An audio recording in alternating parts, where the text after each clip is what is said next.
700 years, people use lead as projectiles. And the reason they use lead is it's inexpensive, it's plentiful, it's easy to form at low temperatures, and it gives them density. And density is the whole key to making a projectile work. You want something that has mass behind it when it hits a target. In 1991, the U.S. Fish and Wildlife Service outlawed lead shot for waterfowl hunting. So when ammo manufacturers had to replace lead, they had to look for something that they could afford to use, and they went with steel. Steel is the least expensive alternative to lead. Hunters discovered all of a sudden that they couldn't kill birds. The reason they couldn't kill birds because steel shot went out at 1,250 feet a second, just like lead shot, but it didn't have any energy at 1,250 feet a second. And steel doesn't have the density to kill. So what are your options? You have to find some way to make something effective to replace steel. There aren't many other things you can use. If you look at the periodic table, the things that are as dense as lead, pretty few and far between. There are things like osmium and uranium, but nobody can afford to make a shot shell out of those. Since we're metallurgists, the thing that we saw that had some potential was tungsten, because tungsten is almost twice the density of lead, but you could actually afford to buy it. And that's where we decided we could do something with tungsten if we could just figure out how to process it.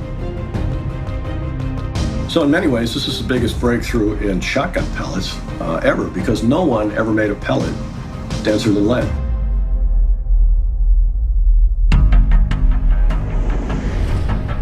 Tungsten's used primarily for drill steels, forging alloys, and tungsten carbide cutting bits. So the problem with tungsten is it's very hard and it's very high temperature. It melts at a very high temperature, so it's hard to form. So how do you turn it into a ball that looks like that? How do you do that? That was the problem that we had to solve to get HEVI-Shot underway.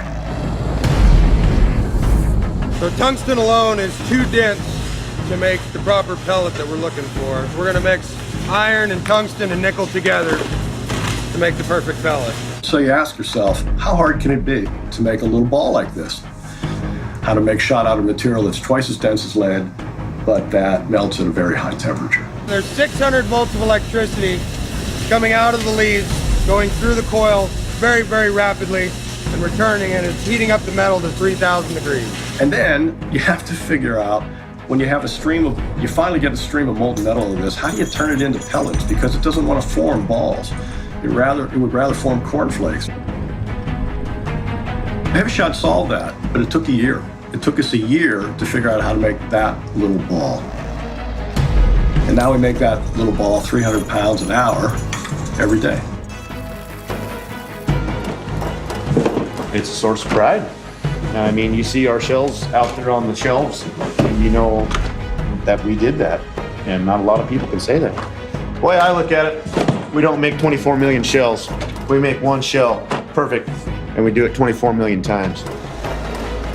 We set out to create a product that was better than steel, and we ended up creating a product that was even better than lead.